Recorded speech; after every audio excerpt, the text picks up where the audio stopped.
My parents told me I was unworthy to inherit the family business, so I quietly started my own. 5 years later, I showed up at dinner with my success, and their jaws dropped. I knew something was wrong the moment I walked into my parents' house that Sunday afternoon.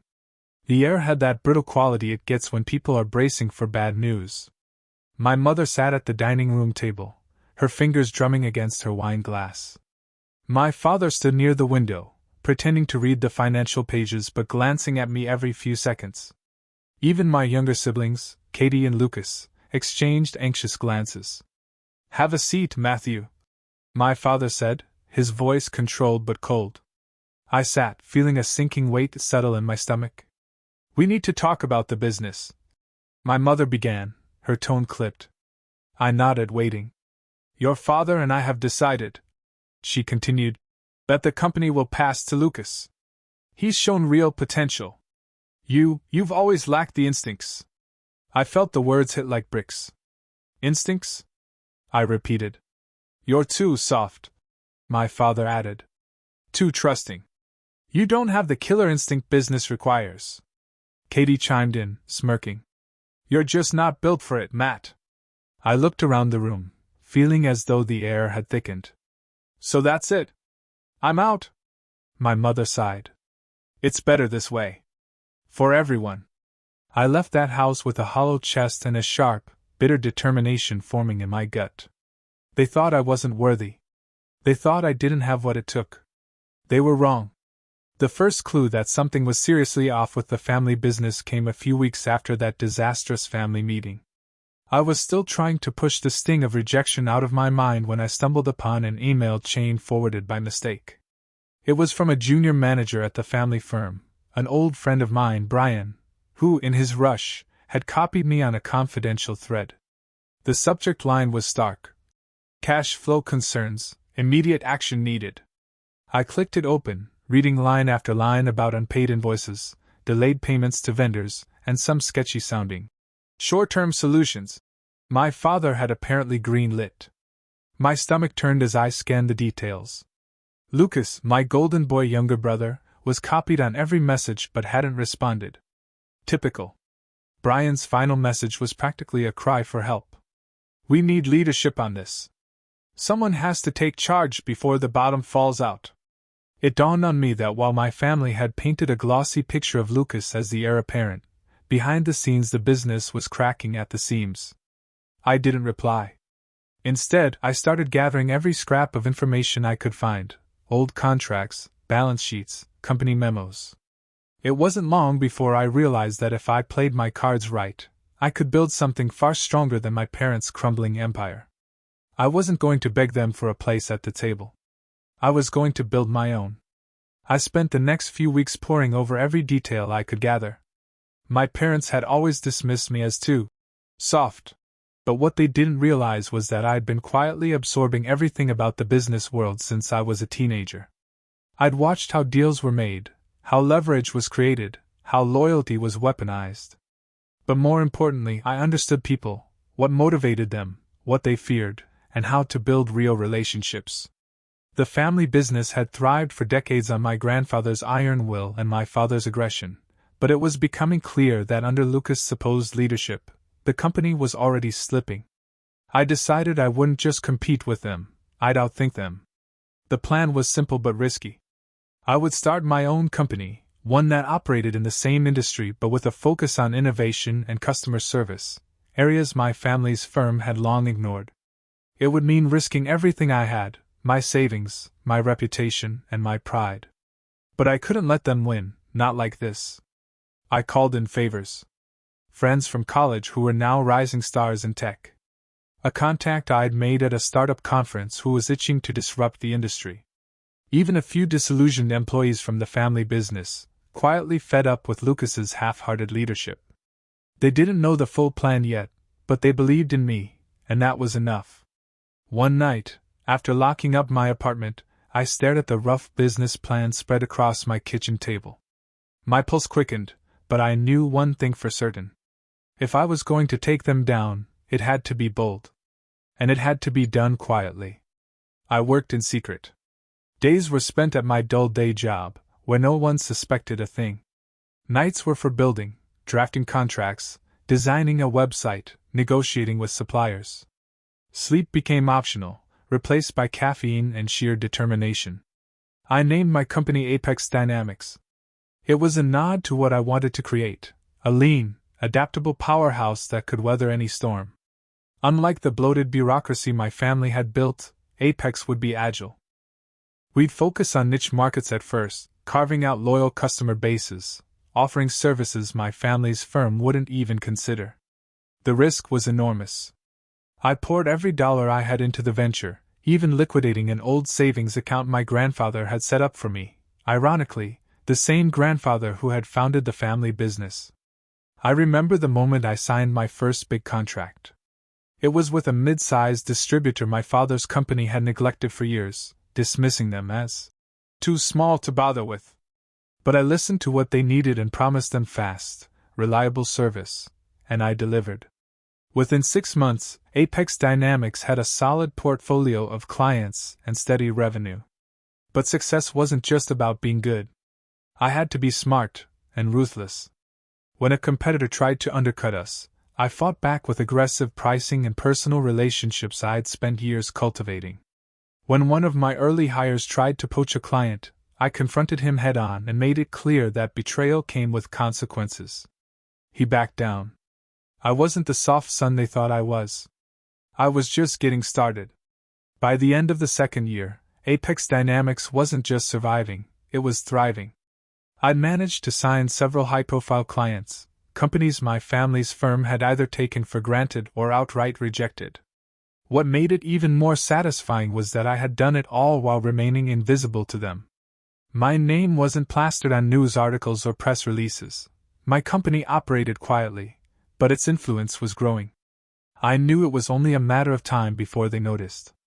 One evening, as I sat in my modest office overlooking the city skyline, I received a call from Brian, the same friend who had accidentally forwarded me those financial emails. His voice was low, urgent. "Matt, you didn't hear this from me, but things at your family's company are worse than anyone's letting on. Your dad's been pushing Lucas into taking bigger risks to cover cash flow gaps. They're over-leveraged. They're losing clients, some of them to Apex. They think it's just bad luck. They have no idea it's you." I felt a surge of conflicting emotions. Part of me wanted to laugh at their ignorance. Another part felt a flicker of regret that it had come to this. But the overwhelming feeling was resolve. I thanked Brian and hung up. That was the moment I knew I was ready to take things to the next level. I expanded Apex's operations, targeting the same sectors my family's company depended on. I recruited a handful of top-tier talent from other firms, people who were tired of the old ways and wanted a shot at something new. My hiring strategy was simple: find the best, treat them with respect, and give them a stake in the company's success. It worked. As the months rolled on, Apex Dynamics didn't just compete, it dominated. We rolled out innovative services, cutting-edge logistics solutions, and customer-first policies that my family's company couldn't match. Meanwhile, I kept my public presence low. I wanted them to underestimate me, to keep thinking of me as the soft one. But behind the scenes, I was building an empire. And then, almost by accident, I discovered the perfect opportunity for revenge. A rumor reached me through one of my sales leads: my family's company was teetering on the brink. Lucas had overextended them in a desperate bid to catch up, betting everything on a massive deal that had just fallen through. Vendors were pulling out. Credit lines were being frozen. Layoffs were looming. I realized the trap was set, and they had walked right into it. I wasn't sure if it was poetic justice or just cruel irony, but it was clear: the business they had stolen from me was about to crumble, while mine was on the verge of becoming an industry leader. I stayed up late that night, sipping a drink and staring out at the city lights, thinking about what I was about to do. It wasn't enough to let them collapse. They needed to see me, successful, powerful, and offering them the same lifeline they had denied me. It was time to make my move. The day I decided to make my move was the same day my parents called for the family dinner, the one they insisted would be a private family discussion, at their mansion. I knew what it would be about. They probably thought I was coming to beg for a favor or offer to help in some small, humiliating way. But I had something else planned. I arrived late on purpose. I made them wait, made them stew in their own assumptions. When I finally stepped through the grand double doors of their home, all eyes turned toward me. My mother was dressed to the nines, my father had his usual air of smug authority, and Lucas sat stiffly at the table, looking pale and uncomfortable. "Matthew," my father said coolly, "we've been waiting." I gave him a small, knowing smile. I had a few things to take care of. Important things. I was dressed impeccably, nothing too flashy, but enough to make them notice. My watch alone, a limited edition timepiece, was worth more than Lucas's car. I caught the flicker of surprise in my mother's eyes, the confusion on Lucas's face. I took my seat, folding my hands calmly in front of me. "So, what's this about?" My father cleared his throat. "The business has hit a few setbacks. We thought it best to discuss as a family." I nodded slowly, feigning polite interest. "I see." My mother leaned in. "We've always considered family to be our greatest strength. If we all work together, we can get through this." I let the silence stretch, then leaned back slightly. "Funny you should say that. Because I've been working. Building. Quietly." They all froze. Even Lucas's mouth parted slightly in surprise.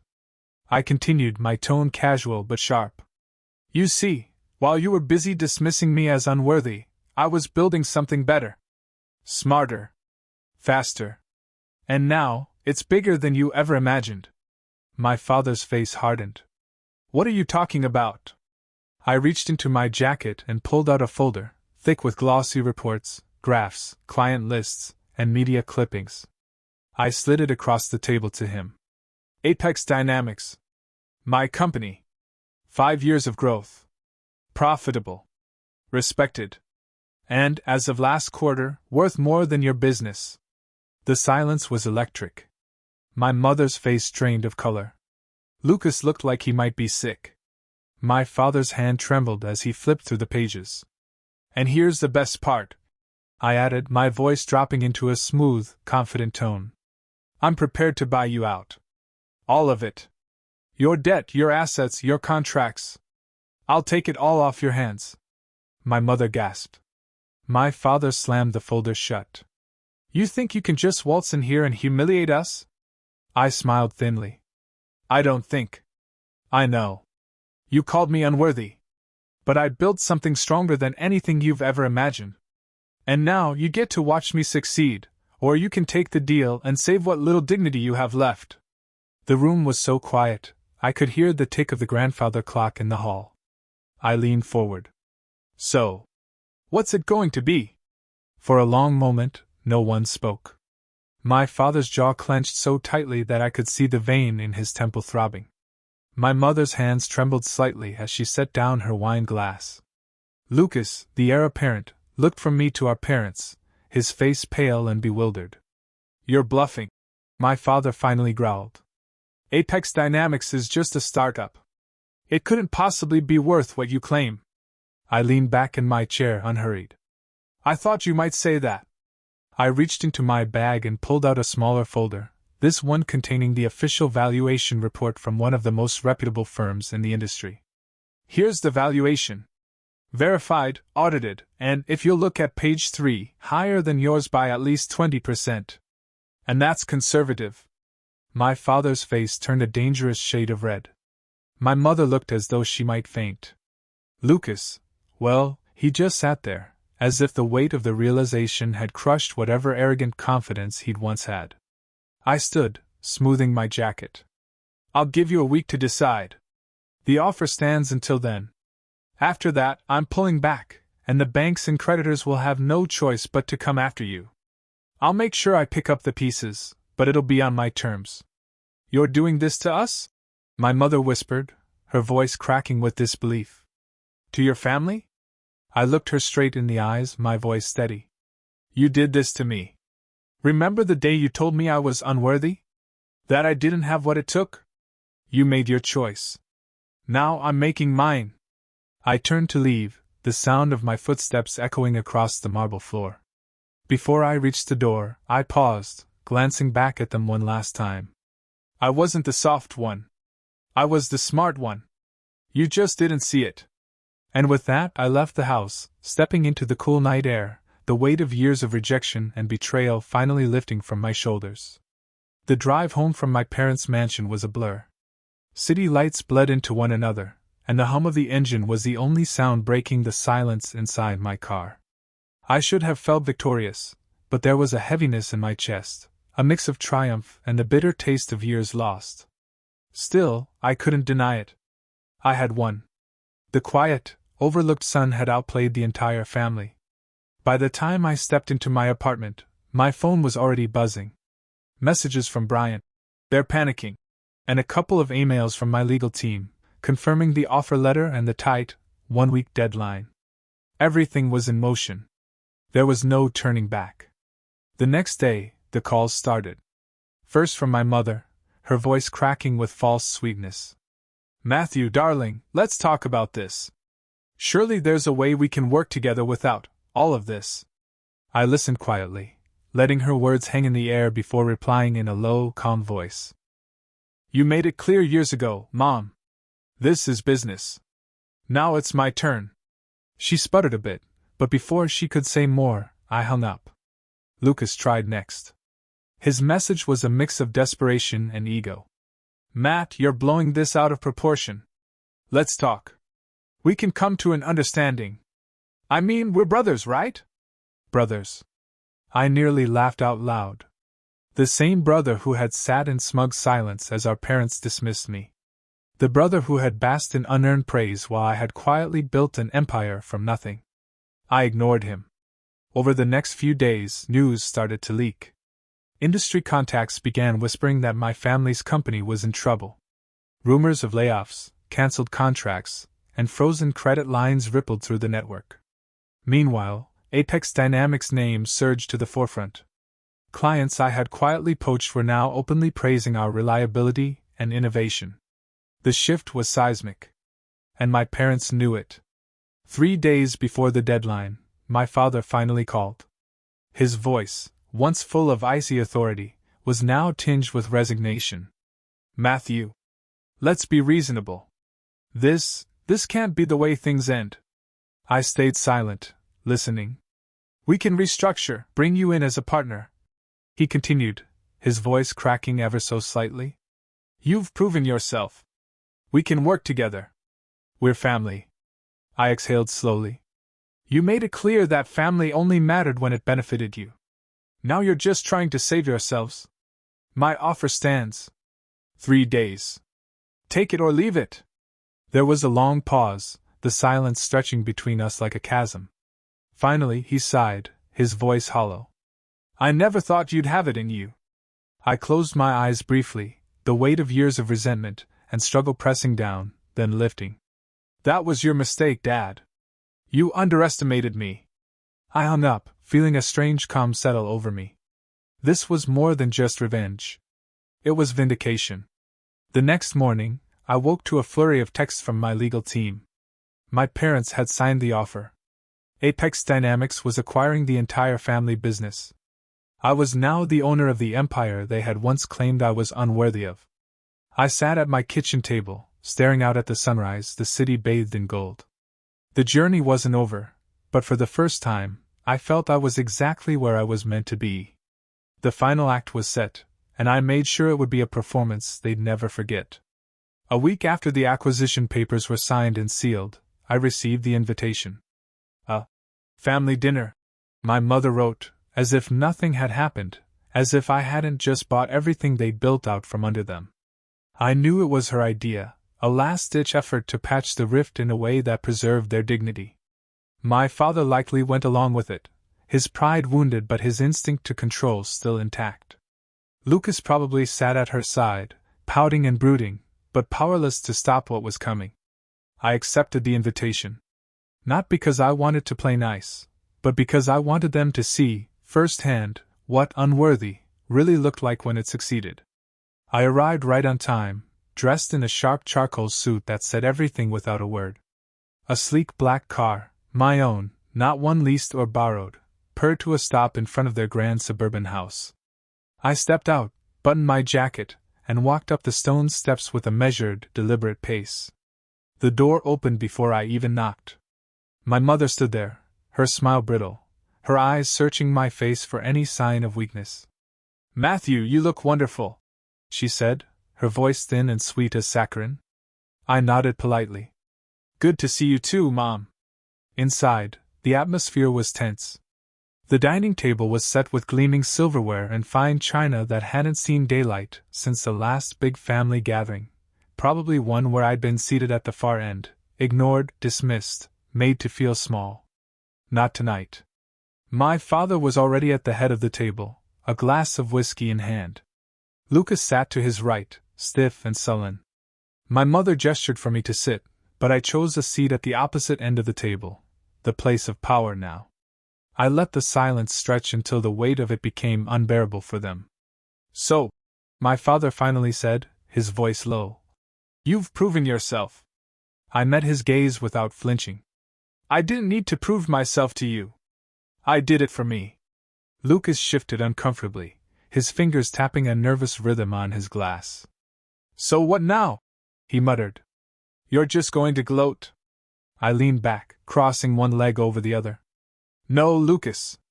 I'm here because you asked for this dinner. I'm here because I want you to see the face of the man who took everything you thought you owned." I reached into my jacket and pulled out a slim black folder, placing it gently on the table.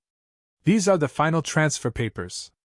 The family business is now mine. You work for me if you stay on. But let me be clear, there will be changes." My mother gasped softly, her hand flying to her mouth. My father's knuckles whitened around his glass. Lucas's face flushed deep red. "I'm not here for revenge," I continued, my voice calm, steady. "I'm here to set things right. The company was falling apart under your leadership, Lucas. Dad, your arrogance and refusal to adapt nearly ruined it. I built something better, something stronger. And now I'll be the one to fix what you broke." My father slammed his glass down, the sharp crack of it against the table making my mother jump. "You're a traitor," he hissed. "You destroyed this family." I stood slowly, letting my presence fill the room. "No, Dad. You did that when you decided I was unworthy. When you dismissed me. When you crushed my confidence and made me question my worth. You created this." The room fell into stunned silence. Even Lucas, who had always been quick with snide comments, sat speechless. I gathered the papers, tucked them back into my jacket, and prepared to leave. But before I turned away, I glanced at each of them, my father, seething with impotent rage, my mother, her face pale and drawn, Lucas, small and silent. "Enjoy the dinner," I said quietly. "I'll see you at the office tomorrow." And with that I left. I walked down the steps, into the night, into a life where I wasn't just surviving in the shadow of their expectations. I was thriving.